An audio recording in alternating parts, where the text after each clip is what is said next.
자, 우리 지금 기독교 영성사를 보고 있는데 지금 오순절 이 운동에 대해서 보고 있어요. 오순절 운동에 대해 영성에 대해 보고 있는데 지난 시간까지 우리 오순절 영성 운동의 역사에 대해서 쭉 보았어요. 그리고 실질적인 오순절 영성이 뭐냐 했을 때 이렇게 성령 세례, 성령 세례였다. 성령 세례와 또 은사 이런 것이라고 그랬는데 우리 지난 시간에는 이렇게 성령 오순절 영성에서 성령 세례의 어떤 그런 모습을 보았어요. 그러니까 성령 세례의 어떤 비판적인 견해를 먼저 보았고 성령 세례를 주장하는 오순절 교단의 신학이 생각이 무엇인가 하는 것들을 지난 시간에 좀 보았습니다. 자, 그러면 오늘 방언에 대해서 좀 보도록 하겠습니다. 방언에 대해서. 예. 우리가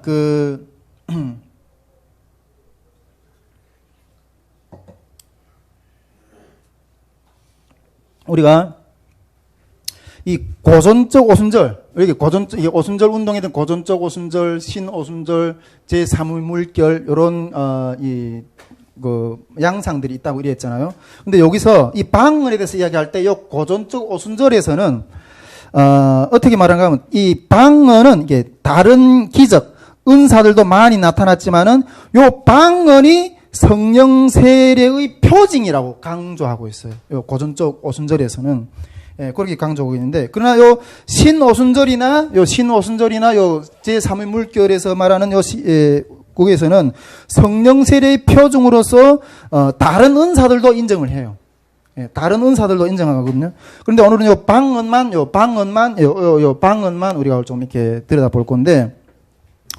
요 성령 세례를 받고자 하는 이게 오순절 신학에서는 요 성령 세례를 받고자 하는 자의 입장은 최초의 증거의 문제가 상당히 중요해요. 이 성령 세례의 최초의 어떤 증거, 성령 세례라는 어떤 것을 보고 성령 세례라고 말하는 그 증거가 뭐냐? 요 최초의 어떤 증거 문제를 요 오순절 신학에서는 가장 중요하게 생각해요. 그 증거는 확실히 요 증거는 확신을 주거든요. 우리에게 어떤 증거가 나타났을 때 확신을 주거든요. 근데 요 체험자는 요 표적이 수반이 되어야지, 요 초자연적인 현상이 수반이 되어야지 확신을 가지는 거예요. 우리 성령 세례라 그러면 성령 세례라는 그 표징이 뭐야? 그 표징에 대해 나타났을 때, 요게 성령 세례라고 하는구나. 그런, 우리가 감각을 통해서 느낄 때, 요건 그 성령 세례라고 인정을 하는 거죠. 근데 우리가 그 표징을 통해서 확신을 사람들 많이 받기를 원해요. 우리가 기도도 이렇게 하나님 이렇게 말씀하셔서 천사가 찾아와서 내가 너를 들어서 미디안을 쫓아내갈까 할 거다 하니까, 그걸 어떻게 내가 믿느냐. 그 표징을 보여달라 그러잖아요. 그렇게 일을 행하실 것이란 표징을 보여달라고. 그러면서 말하죠. 여기 양털이 있는데 요 양털만 적고 요 주변에는 하나도 안 적게 이슬로 이렇게 안 적게 해달라고. 그러니까 하나님 그 표징을 나타나거든요. 실제 그 양털만 적고 주변에 하나도 안 적게. 그런데 그래도 한번 보고도 또 이게 확신이 안 들어. 그러면 이번에는 요 양털만 적지 않고 주변에 다 적게 해달라고. 그러니까 또 천사가 나타나서 또 그렇게 해주거든요. 그래서 그것을 믿고 기도는 하나님이 나를 들어서 이 미디안을 치라고 하시는 어떤 그런 사명을 주셨구나. 그 확신을 한 거예요. 근데 그런 표징이 중요했다는 거죠. 우리 도마도 그러잖아요. 다른 제자들이 주님 막 살아났다는 걸 보고 이게 말은, 그리고 우리가 믿음은 들음에서 난다고 하는데 그 들음을 그래서 도마가 뭐래? 나는 보지 않고는 못 믿겠다 그랬어요. 그래서 예수님이 그 도마의 어떤 믿음 때문에 도마를 믿음 세워주기 위해서 또 나타나 주시잖아요. 그래서 도마가 예수님이 옆구리 찔려진 창에 찔려주고 손에 못 박히신 그 자국을 만져보잖아요. 만져보고 그리고 그제서야 이제야 나의 주 나의 하나님입니다. 근데 예수님 뭐라 그래요? 너는 보는 거로 믿느냐? 보지 못하고 믿지 않은 자는 더 복이 있다 이러잖아요. 근데 어쨌든 이 표징이 중요하다는 거예요. 이 성령 세례의 그 표징이 뭔가 하는 거예요. 표징이. 그 성령 세례라고 말할 수 있는 표징이 뭔가. 그렇게, 그럴 때, 오순절 신학에서는 요 성령 세례의, 최초의 증거는 방언이라 그러는 거예요. 방언. 방언이라고 믿는 거예요. 그 방언을 말하는 것 자체가 성령 세례라고 말하지 않고, 그 최초의 증거라고 그러는 거예요. 표적이고 최초의 증거라고. 근데 요게 방언이 성령 세례의 표징인 이유는 여러분 구약 시대하고 신약 시대에도 이렇게 많은 이적들이 나타났거든요. 예, 많은 이적들이 나타났는데 구약 시대에도 엄청난 기적들이 나타났어요. 우리가 구약 시대에 보면 그 엘리사를 통해서 어마어마한 기적들이 일어났잖아요. 예, 어마어마한 기적들이. 근데 신약 시대에도 어마어마한 기적들이 일어났거든요. 그런데 신약 시대의 기적 중에서 구약 시대에는 볼 수 없었던 기적이 뭐냐? 구약 시대의 방언이라는 거예요. 이 구약 시대는 이 방언이라는 것을 찾아볼 수가 없었다는 거예요. 그런데 요 신약 시대에는 그 방언이 구약 시대에 없었던 방언이 나타나는데 이것이 그림으로 해서 방언이 성령 세례의 표징. 구약 시대에 없었던. 그러면서 그렇게 바라보는 거죠. 즉 구약에는 없는 신약의 은사가 오순절에 임한 것이 방언이다. 이는 전에 보지 못한 것이기 때문에 그것을 표징이라고, 즉 따라서 방언은 성령 세례를 의미하는 가장 보편적인 어떤 표적이라고 이렇게 말할 수 있다. 이렇게 주장하는 거죠. 자, 이것이 방언에 대한 논란의 어떤 그런 부분들이고, 자 그렇다면 방언의 실제적인 능력이 어떻는가 하는 걸 좀 들어봅시다. 방언의 실제적인 능력. 우리 가운데 이게 방언을 못 하시는 분들이 있나요? 방언. 우리 수정자매 방언을 많이 사모하시기 바랍니다. 제가 왜 이렇게 방언을 이렇게 강조하는가에 대한 것들을 좀 이렇게 계속 나누고 싶은데, 저는 이 시간 이 방언의 어떤 실제적 능력을 들여다보고 싶은데, 이 시간 방언에 대해서 나누고 싶은 부분은, 제가 이렇게 방언에 대해서 나누고 싶은 부분은 내가 왜 방언을 추구했느냐 했던 부분들 하나하고, 그리고 방언으로 얻는 어떤 내 신앙 생활에서 또 내 삶 가운데서 실질적인 역사, 유익, 능력, 이 두 가지를 여러분들하고 좀 이렇게 나누고 싶은 거예요. 예. 근데 먼저 이 방언에 대해서 이야기하기 전에 성경에서는 방언을 뭐라고 이야기하는가 하는 걸 좀 들여다봅시다. 예. 성경에서는 방언을 뭐라고 규정하는가 하는 것을 좀 들여다볼 건데, 제가 어떤 목사님이 설교를 듣다가 어떤 목사님은 방언을 이렇게 표현하더라고요. 방언은 하늘의 문을 여는 열쇠라고 그래요. 여러분, 우리가 하늘의 문이 열리면 얼마나 큰 역사가 일어나겠어요. 그런데 이 방언은 이 하늘의 문을 여는 열쇠라는 거예요. 열쇠라는 거예요. 우리가 고린도전서 14장 4절에 보면 뭐라고 말씀하고 있는가 하면, 방언을 말하는 자는 자기의 덕을 세우고 예언하는 자는 교회의 덕을 세운다 그래요. 근데 여기서 원문에 보면 여기 자기의 덕을 세운다. 이 방언을 말하는 자는 자기의 덕을 세운다 그랬거든요. 근데 이게 신약 성경은 헬라어로 되어 있잖아요. 헬라어 원문에 보면 여기 원문입니다. 오이코도메이라고 여기 원문이다 이게. 예, 자기의 덕이라는 거. 오이코도메이라고 하는데 이 원문에 보면 이거는 자기 덕을 세운다고 그랬는데, 방언을 말하는 자는 자기 덕을 세운다고 그랬는데, 원문에 보면 오이코도메이라고 이렇게 세우고 있는데, 요거는 다른 말로 말하면 자기의 집을 세운다 그러거든요. 자기의 집을 세우는 거라고 그러거든요. 여러분, 이 사람에게서 집을 세우는 문제는 이게 상당히 중요한 문제예요. 할렐루야. 여러분, 집이 없는 자는 방황해요. 집이 없는 자는 방황해요. 집을 세운다는 게 어마어마하게 중요한 거예요. 제가 이게 탈북해서 우리 수영자매도 탈북해서 그 여정을 많이 느껴봤겠지만, 제가 탈북해가지고 정말 전에도 얘기했지만, 저는 북한에 이렇게 제일 이렇게 원한이 된 게 뭔가 하면 내 청춘을 돌려달라. 내 20대 그 청춘 시절을 군대 가서 개고생하고, 돌아오자마자 쫓겨가서 이렇게 탈북해가 중국에서 어마어마하고, 그냥 내 청춘이 없어요. 내 청춘을 돌려달라. 그때 내가 중국에서 방황하면서 내가 이렇게 했던 그 소원이 뭔가 하면, 나는 언제면 내 집을 세우냐.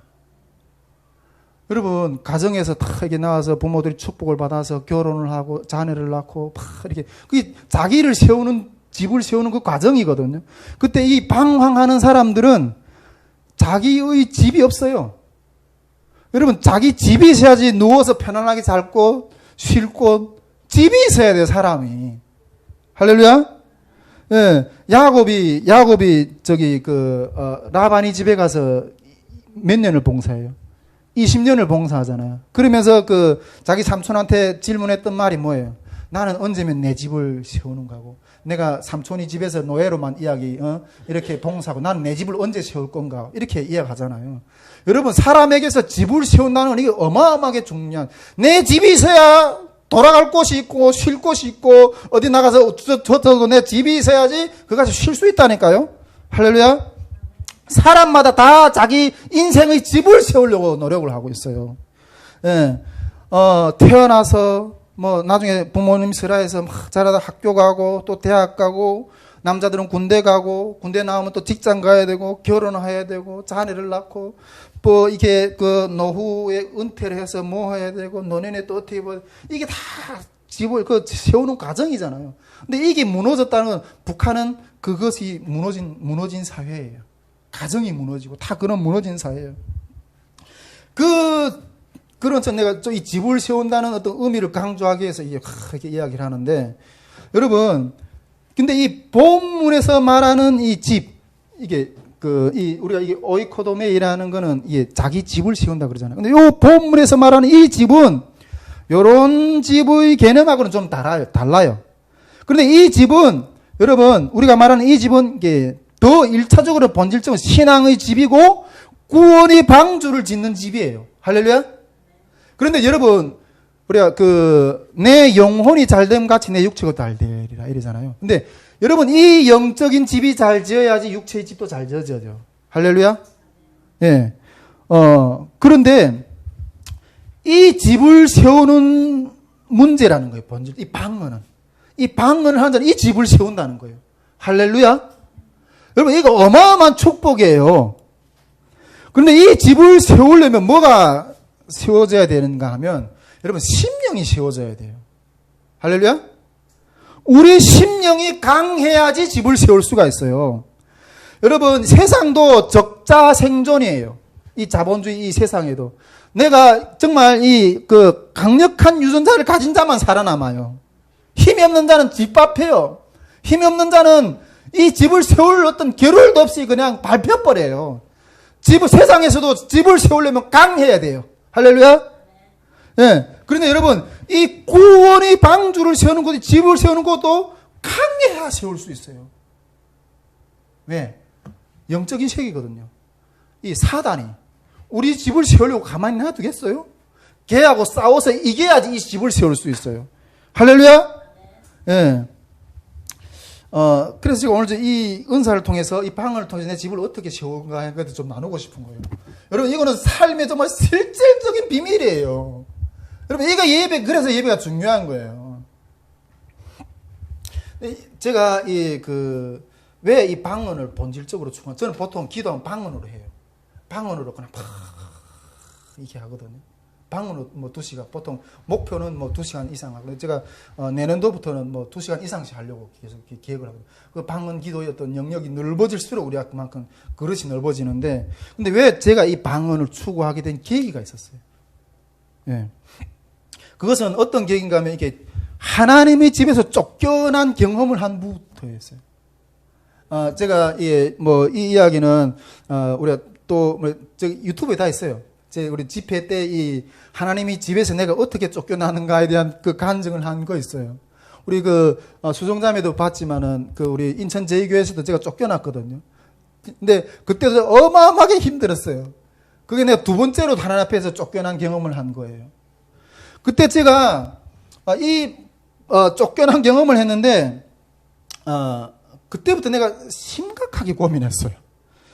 야, 이 신앙이라는 게 뭐지? 제가 그때가, 저는 저처럼 예수를 열심히 믿는 사람이 어디에 있는데. 정말 다 포기하고 따랐거든요. 근데 내가 그때 나는 너를 모른다. 가라. 그래요. 주님이 나를 쫓아내시면 나는 어디 가야지? 심각하게 고민. 그럼 내가 이때까지 믿었던 어떤 근간이 잘못됐다는 건가? 심각하게 고민했어요. 여러분, 우리 지지난 시간에 우리 회심에 대해서, 회심의 역사에 대해서 우리가 배웠잖아요. 이 회심이라는 것도 어마어마한 역사라고 그랬잖아요. 근데 여러분, 우리는 갈 곳을 알고 간다고 우리가 믿고 있거든요. 이 자리에서 우리는 지금 천국에 들어가는 문을 향해서 간다고. 이렇게 확신을 가고 있는 거잖아요. 그 확신을 가지고 예배 자리에 나오고 그 확신을 가지고 신앙생활을 하는 거잖아요. 할렐루야? 여러분, 저도 그 확신을 가지고 갔다니까요. 확신을 가지고 제 삶을 거기다 다 태워버렸다니까요. 그런데 갈 곳을 저는 여러분, 제가 누구보다도 이거는 교만이지만 누구보다도 다른 거는 내가 다 양보할 수 있어요. 근데 누구보다도 하나님을 사랑하는 그 경쟁에서 지고 싶은 마음은 없어요. 예.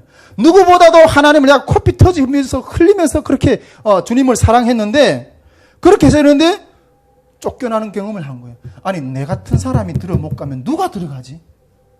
와, 근데 제가 정말 충격이었어요. 그러니까 신앙생활을 다시 이렇게 돌아보게 돼요. 그때 내가 주님 앞에 구했던 질문이 뭔가 하면, 하나님 어떻게 사랑해야 되는데요? 나는 지금 주님을 사랑한다고 좀 이렇게 하는데 나를 쫓아내는 거야, 영적으로. 그런 경험을 했어요. 그러면 내가 사랑하는 그 언어의 코드가 주님한테는 이게 안 맞는 거네?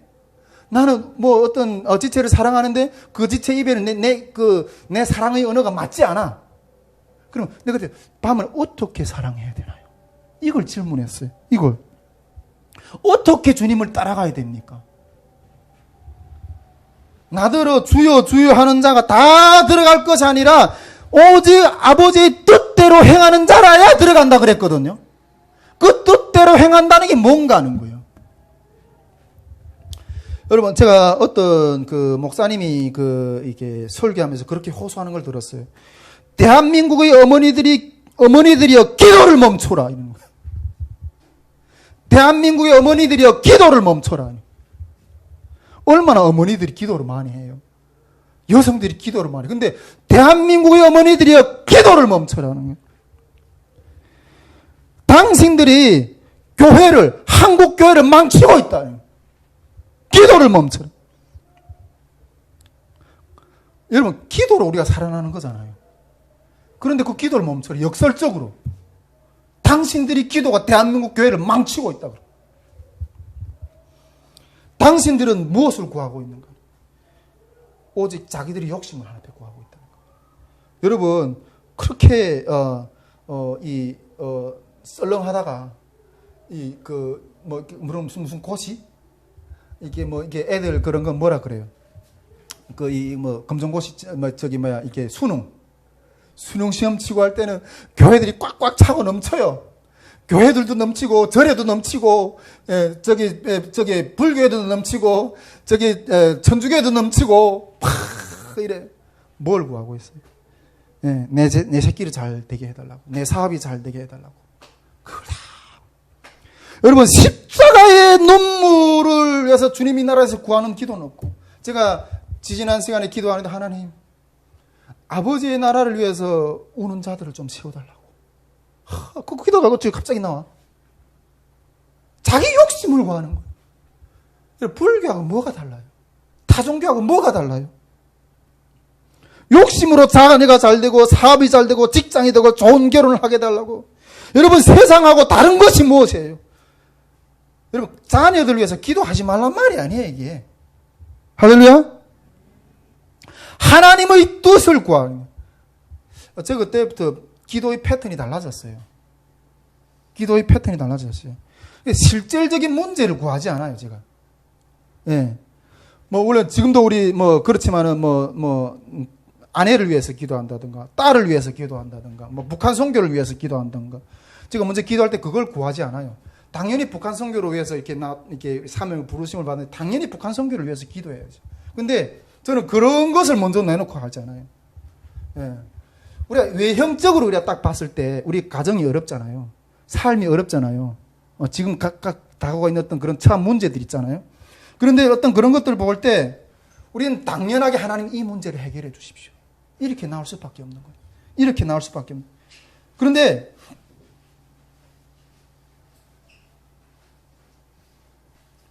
그 문제를 준 하나님의 뜻이 뭘까요?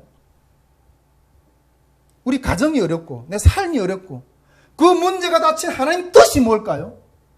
우리 외면적으로는 어떤 표면적으로 이걸 속히 이걸만 해결해달라. 근데 왜 그걸 나한테 주십니까? 그걸 먼저 물어야 되는 거예요. 할렐루야. 어떤 목사님이 제가 이야기를 한 걸 들었는데 하나님하고 우리 그 하나님이 백성들하고는 세 가지 관계가 있대요. 세 가지 관계. 첫째는 뭐 어떤 관계인가 하면 주인과 종의 관계. 하나님은 주인이고 우리는 종인 거예요. 네. 이 주인과 종의 관계에서 우리는 청지기 신앙을 가져야 되는 거예요. 할렐루야.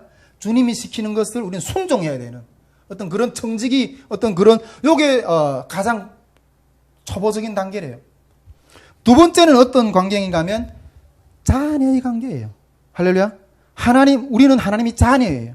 여러분, 종보다 자녀는 급이 높죠. 할렐루야. 그러니까 자녀가 하는 일은 종이 알지 못해요. 할렐루야. 예. 종보다는 자녀를 높은. 그런데 자녀는 또 이렇게 부모의 마음 세계까지는 알 수는 없는 거예요. 할렐루야. 예. 하나님과 우리 관계 또 그 자녀의 관계인데 그 자녀로서의 하나님의 어떤 그 누리는 어떤 그런 관계가 있어요. 그런데 그 부모의 영역에서 알지 못하는 그런 높은 단계가 더 있다는 거죠.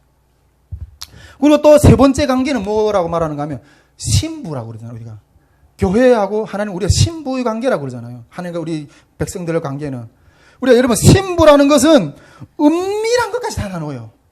하나님은 우리 삶과 우리 삶은 모든 은밀한 것이 다 나눠요. 그 주님과 그 감정이 그냥 그 남은 것까지 다 나눠지는 관계가 이렇게 들어가는 거죠.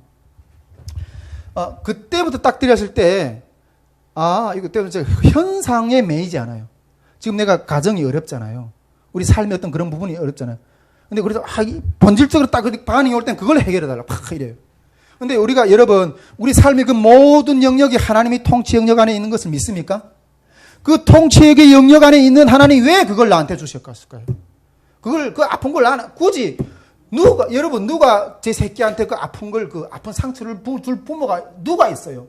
그런데 그 상처 부모에게 그 자녀에게 어떤 그 잘못이 보인다면 매를 쳐서라도 고치고 싶은 게 아버지의 마음이에요. 할렐루야. 나에게 다가온 어떤 그 문제가 맞아. 근데 본질은 나에게 있어요. 할렐루야. 그 문제를 통해서 나를 다루려고 하시는 하나님의 그 뜻이 있다는 거예요. 할렐루야. 여러분 그 현상에 매이지 않아야고 그 현상 앞에 나타나는 그 하나 앞에 나가야 돼요. 하나님 왜 나한테 이 문제가 오게 하셨습니까? 그건 나를 다루려고 하는 어떤 내가 우리 관악 기도 모임에서 특별히 그런 말 나누는데 어떤 그 간사님이 그런 이야기를 하시더라고요. 이 땅에 펼쳐진 모든 문제는 하나님을 위해서 존재한다는 거예요. 할렐루야. 그것이 결혼이든 어떤 고통이든 그건 다 나로 하여금 하나님을 알게끔 하는 하나님이 허락하신 것들이라는 거예요. 할렐루야. 현상이 그 주관하시는 하나님을 바라보게 돼. 이거 주신 하나님이 또 다른 나를 여러분 그걸 넘어가면 어마어마한 또 하나님이 그 자유함의 세계가 열려요. 할렐루야. 이 시간에 그 문제를 딱 왔을 때 하나님 이 시간에 이 문제를 통해 나를 다루고 하시는 주님의 뜻이 무엇입니까? 이렇게 묻고 나가야 된다니까요. 여러분 이것이 주님의 뜻을 구하는 거라니까요. 할렐루야. 예. 근데 제가 그것이 방언이었어요. 할렐루야. 그 주님의 뜻을 구하는 게 방언이었어요. 방언이라는 거는 제가 이렇게 제가 구하고 싶은 거 구하지 않잖아요. 그냥 방언이라고 우리 영으로 하는 기도거든요. 할렐루야. 그러니까 방언만 하나님의 뜻을 알 수 있는 것이라고 말할 수는 없지만은 물론 다양한 통로를 통해서 하나님이 우리에게 말씀하시고 어떤 하지만 그러나 아까 내가 어떤 목사님은 이 방언은 하늘이 문을 여는 열쇠라고 그랬잖아요. 그 방언으로 들어갈 때 그 방언 속에서 나는 방언 기도를 통해서 어떤 이거는 요구의 기도가 아니잖아요. 하나님 내 이 문제를 고쳐주시고 이 문제를 고쳐주고 저 문제를 고쳐주고 이런 게 아니라 영으로 기도하는 나는 모르지만은 영으로 내 영은 하나님이 내가 알지 못하는 내 영의 어떤 결핍 이런 부분들을 알기 때문에 그리고 하나님이 내가 내 손이 미치지 못하는 어떤 그런 영역에 대해서 네가 통해서 이렇게 하는 어떤 그런 부분도 하나님이 아시기 때문에 그 영을 통해서 그 영이 주는 스피릿이 있어요. 그 감동이 있어요. 그걸 통해서 그 문제의 본질을 탁 주시고. 근데 방언을 막 기도하다가 어떤 때는 감동이 와요. 감동이 오는데, 방언 속에서 감동이 오는데, 전혀 생뚱같은 문제를 그냥 생각 탁 나게 하시는 거예요. 예, 생뚱같은. 때로는 전혀 기도 제목을 다뤄보지 않았던 어떤 그런 문제를 갑자기 훅 주시는 거예요. 솔직히 내 코앞에서 지금 가정의 문제가 힘들고, 교회의 문제가 힘들고, 이런데, 방언으로 기도하면 그것이 아니라 딱 서전혀 생뚱같은 것들을 그냥 툭 주었어요. 근데 그거 생뚱같은 것들을 붙들고 기도해요. 그냥 순종하다가. 그 생뚱같은 것들을 붙들고 기도하고 생뚱같은 것들을 붙들고 그냥 이렇게 따라가요. 예. 그러면서, 그 따라가다 보면 그 하나님이 어떤 하게 하시는 일들을 바라보게 돼요. 여러분, 저는 왜 방언을 하는가? 영적 생존 때문에 해요. 제가 아까 내 뜻대로 하다가 쫓겨났거든요. 지금 주님이 제 쫓겨난 경험을 했거든요. 그러면 내가 영적으로 살려면 어떻게 해야 돼? 어떻게 구해야 되나요? 방언으로 했을 때 하나님이 뜻을 구하게 하시는 거예요. 할렐루야. 대한민국의 어머니들이여 기도를 멈춰라. 여러분, 하나님의 뜻대로 살지 않은 자는 다 지옥에 빠져요. 할렐루야. 내 이름으로 권능을 행하고 내 이름으로 귀신을 쫓아내고 그래. 나는 너를 모른다. 방언은 저는 일단 첫째로 영적 생존 때문에 해요. 내가 삐뚤어가지 않고 아버지 앞에 그 초점을 맞추는 그 기도 때문에 그 방언으로 기도 하나님이 마음을 이해할 수 있어요. 하나님이 내 생각이 아니라 하나님이 주시는 것들을 알 수 있다는 거죠. 할렐루야. 여러분, 그래서 저는 1차적으로 생존 때문에, 내 영적인 생존 때문에 방언 기도를 해요. 이거 어마어마하게 중요한 어떤 그런 비밀이 있다는 거죠. 두 번째로 제가 방언을 통해서 기도하는 거는 그 영적인 유익 때문에. 예, 영적인 유익 때문에. 제가 앞에서 그랬잖아요. 이 오이코도마이, 방언은 자기 집을 세운다 그랬잖아요. 근데 자기 집을 세우려고 뭐가 해야 된다 그랬죠? 강해야 된다 그랬죠. 집을 세우려는 자는 강해야 돼요. 근데 자기 집을 세우려고 한다 그랬는데, 저는 이 방언을 통해서 이 방언을 시작한 다음부터 이기는 삶이 열려지는 거예요. 이기는 삶이 막 열려지는 거예요. 제가 저는 좀 이렇게 전에는 좀 그렇게 외쳤어요. 저에게는 두 가지 사명이 있다고. 두 가지 사명이. 근데 첫 번째 사명이 뭔가 하면 남북이 하나로 만난 우리 가정이 중요하면서 성공하는 거. 그리고 두 번째가 목회라고 이렇게 이야기했어요. 전에는 그렇게 이야기했어요. 그러다 보니까 그것을 보여주기 위해서 늘 졌어요. 어떻게 해서나 모양새로도 이렇게 하나가 되어지는 것처럼 보여져야 되니까. 그래서 뒤에서 늘 졌어요. 지는 삶을 살면서 그냥 포장해서 이렇게 썼어요. 그러다가 점점 드었던 마음이, 이게 하나가 된다는 것은 어떤 경고치 못한 것들을 붙들고 그냥 거짓을 붙들고 그걸 보여주는 것이 아니라, 하나가 된다는 것은 어떤 본질을 추구하는 거구나. 그 본질 안에, 생명의 본질 안에서 그 거짓 것들은 빠져나가고, 그 생명의 본질이 세워진 것 가운데서 따르는 하나, 그리스도 안에서 하나, 그것이 온전한 하나의 회복이구나. 그것이 아닌 모양은 언제 부서져도 부서지는구나. 그걸 깨닫게 됐어요. 근데 이게 그때는 정말 가정에서, 제가 가정이 제일 약하거든. 뭐가 있어요, 여러분? 뭐가 있어요? 아무것도 없어요. 이 땅에 혈력 하나 없어요. 그만큼 가정이 그렇게 소중했는데, 그것 때문에 늘 그게 제일 제 삶이 연약한 부분이었어요. 근데 그것을 거짓 모양을 보여주기 위해서 계속 뒤에서 이렇게 본질은 이걸 치고 나가야 되는데, 가정에서 그게 힘들게 하면 그래, 다음에 하지 뭐, 또 다음에 하지 뭐, 다음에 하지 뭐, 이렇게 물러나다 보니까 주님이 시키시는 일들을 승리를 못했어요. 그런데 방언 기도를 하면서 이게 그것들이 이겨지는 역사가 일어나는 거예요. 할렐루야. 그러면서 주님의 명령에 순종하는 것이 하나님 앞에서 이렇게 나가는 어떤 그런 것들을 깨달았어요. 여러분, 이 복음을 그러다 보니까 나중에는 이 복음을 전하는 게 아주 얼마나 담대함이 나오는지. 전에 제가 한 몇 년 전에 우리 한우리 캠프라고 저기 강릉 어느 기도원에서 했거든요. 근데 내가 그때 집회를 이렇게 주관하면서 이렇게 관리를 하면서 다 그랬는데, 위에서는 어른 집회를 하는데 밑에서는 어린이 집회를 했거든요. 근데 그 밑에서 와당탕 하는 거예요. 근데 딱 보니까 놀라서 내려가 보니까, 그때 이 중국에서 온 어떤 한 젊은 청년이 그때 그 집회에 참가했는데 그 친구가 좀 이게 살짝 좀 이렇게 그 맛이 간 친구예요. 또 영적으로 상당히 힘든 친구인데 그 친구가 이게 그 주방에 가서 칼을 빼가지고 그 어린이 집회하는 데 가서 그 어린이 집회 인도하는 선교사님을 목숨 끌고 내가 식당에서 막 찌르겠다고 막 이러는 거예요. 근데 그래서 그 자리에 내가 딱 나갔어. 근데 잘못하면 그냥 찔리겠더라고요. 잘못하면 찔리겠더라고요. 근데 저 솔직히 몸으로 이렇게 붙으면 솔직히 제가 당하죠. 몸도 불편한데. 근데 담대함이 어디서 나오는지 그 앞에 탁 이게 누구도 그 옆에 젊은 친구들이 많았는데 누구도 그 앞에 이게 딱 못 나서는 거예요. 근데 내가 딱 나섰어요. 근데 어디서 그 담대함이 이렇게 확 올라오는지. 근데 그때 제 마음 가운데 그런 게 있었던 것 같아요. 그래, 네 나를 찔러라. 네 나를 찌르더라도 너는 영혼 구원 받아야 된다. 나는 지금 찔려서 죽으면 천국에 가게 되지만 너는 지옥에 떨어져. 너는 그래도 이렇게 하나님을 믿어야 된다는 어떤 그 마음이 이렇게 어떤 그게 그런 앞에서 그런 담대함이 이렇게 올라와. 그러면서 그 상황을 우리가 정리를 했거든요. 그제 팍 이렇게 이게 꼬꾸라들더라고요. 저도 깜짝 놀랐어요. 저한테 어디서 그런 담대함이 올라가게 되는지. 여러분, 이 방언이라는 거는요, 우리가 어떤 문제를 만날 때 그 문제에 두려워서 막 눌려있잖아요.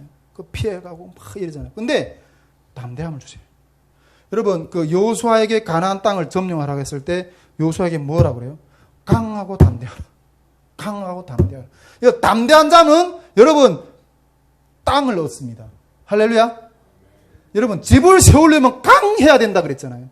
그런데 이 방언을 하다 보니까 그 강력한 그 담대함이 내 마음 가운데, 여러분, 우리 여기 몇 명이 앉아서 있는데 우리가 지금 여기 한국 땅에 나오는 탈북민들을 다 깨워내겠다고 지금 이렇게 소리치고 앉아 있어요. 우리 통장에 잔고가 얼마 있는데 사람이 몇 명 있는데 담대함이 있어요. 그 항해에서 외치는.